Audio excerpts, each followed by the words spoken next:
ಏನು ಈ ನನ್ನ ರೂಪ ಸನ್ಯಾಸಿಯಾಗಿರುವೆಯಲ್ಲೋ? ಸನ್ಯಾಸಿ ಅಲ್ಲ, ಶಿವಶರಣನಾಗಿರುವೆನು. ಶಿವಶರಣ? ಈ ಕಾವಿಯ ಬಟ್ಟೆ ಏಕೆ ಧರಿಸಿದ್ವಿ? ಶಿವನ ಬಟ್ಟೆ ಇದು. ಸುಜ್ಞಾನ ಪಡೆಯುವ ಸಾಧನ ಮಾರ್ಗದ ಮೊದಲ ಮೆಟ್ಟಲು ಇದು. ಸುಜ್ಞಾನ ಸಾಧನ ಮಾರ್ಗ ಮೊದಲ ಮೆಟ್ಟಲು. ಒಳ್ಳೆ ಪಂಡಿತರಂತೆ ಮಾತನಾಡುತ್ತಿರುವೆಯಲ್ಲೋ? ನನ್ನ ದೋಷವಲ್ಲವಿದು.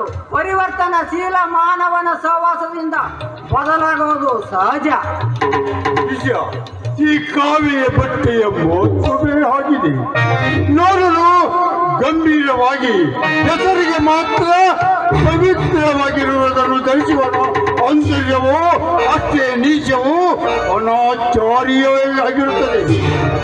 ತಮ್ಮ ಹೃದಯದ ಕೊಳಕನ್ನು ಮುಚ್ಚಿಕೊಳ್ಳಲೆಂದು ದೂರ್ತರಾದವರು ಈ ಉಡುಪನ್ನು ರಚಿಸಿಕೊಂಡಿದ್ದಾರೆ. ನೀವು ಹೇಳಿದ್ದೇನು? ಬಸವಣ್ಣವರ ಮನೆ ನಾಶ ಮಾಡಿ ಬರುವಂತೆ. ಆದರೆ ಬಸವಣ್ಣವರ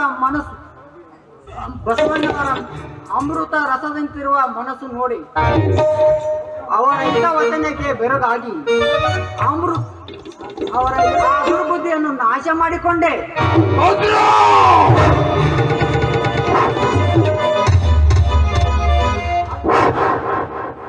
ಅಲ್ಲ, ದುರ್ಬೋಧನೆಗೆ ಒಳಗಾಗಿ, ದುರಾಚರಣೆಗೆ ಒಳಗಾಗಿ ಈ ಭದ್ರನಿಗೆ ಅಣ್ಣವರ ಸಹವಾಸದಿಂದ ವೀರಭದ್ರನಾಗಿದ್ದೇನೆ.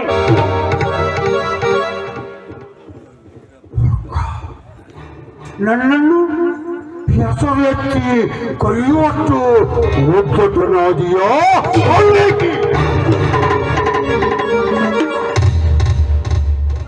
ಇಲ್ಲ, ವಿಕಾಸವಾಗುತ್ತಿದೆ. ಕಾರಣರು ನೀವೇ ಮಂತ್ರಣ್ಣವರೇ.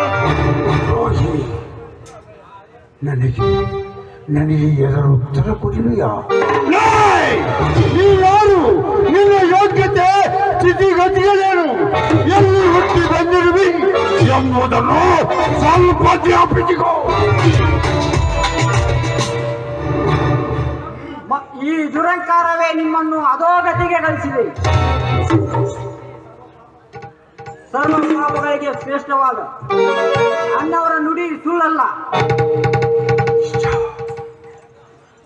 ಪದೇ ಪದೇ ನನಗೆ ಎದುರಾಗಿ ನನ್ನ ಕೋಪಕ್ಕೆ ಬಲಿಯಾಗಬೇಡ.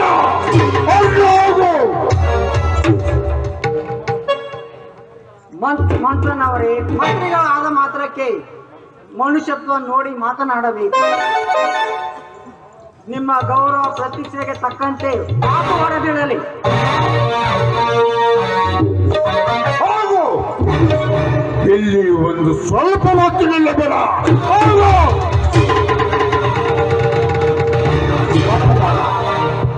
ಸಹಿಸಲಾರದ ಅಪಮಾನ. ಬಸವೇಶ, ಇದಕ್ಕೆಲ್ಲ ನೀನೇ ಕಾರಣ.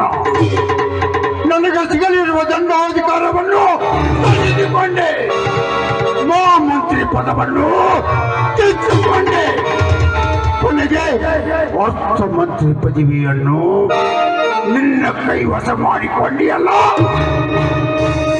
ಇಷ್ಟೆಲ್ಲ ತಾಪಗಳನ್ನು ನನ್ನ ಒಡಲೊಳಗೆ ಒದಗಿಸಿಟ್ಟುಕೊಂಡಿದ್ದೆ.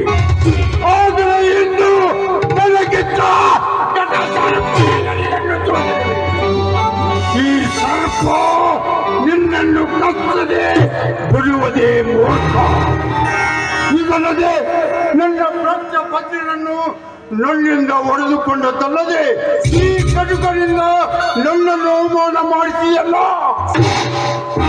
ನಾನೆಂತು ಸಹಿಸಲಿ ಅವಮಾನದ ಉರಿಯನ್ನು. ಅಂದಾಗಲೆಲ್ಲ ಸೇರಿನ ಜೋಲೆ ಎದ್ದು ತೋರಿಸುತ್ತಿದೆ. ಇಂದಿನಿಂದ ನಿನ್ನ ಜೀವದ ಸುತ್ತ ನನ್ನ ಹೃದಯದ ಎತ್ತು ಪಾಶ ಸುಳಿದಾಡುತ್ತಿರುವುದೆಂಬ ಮರೆಯಬೇಡ. ಒಂದು ದಿನ ತುಂಬಿದ ರಾಜ್ಯಸಭೆಯಲ್ಲಿ ನಿನ್ನ ಮಾನದ ಮಾರಾಟ ಮಾಡುತ್ತಿದ್ದರೆ ನಾನು ಮಂಚನ್ನ ಮಂತ್ರಿದೆ ಅಲ್ಲ. ನಾನು ಮಂಚನ್ನ ಮಂತ್ರಿನೇ ಅಲ್ಲ.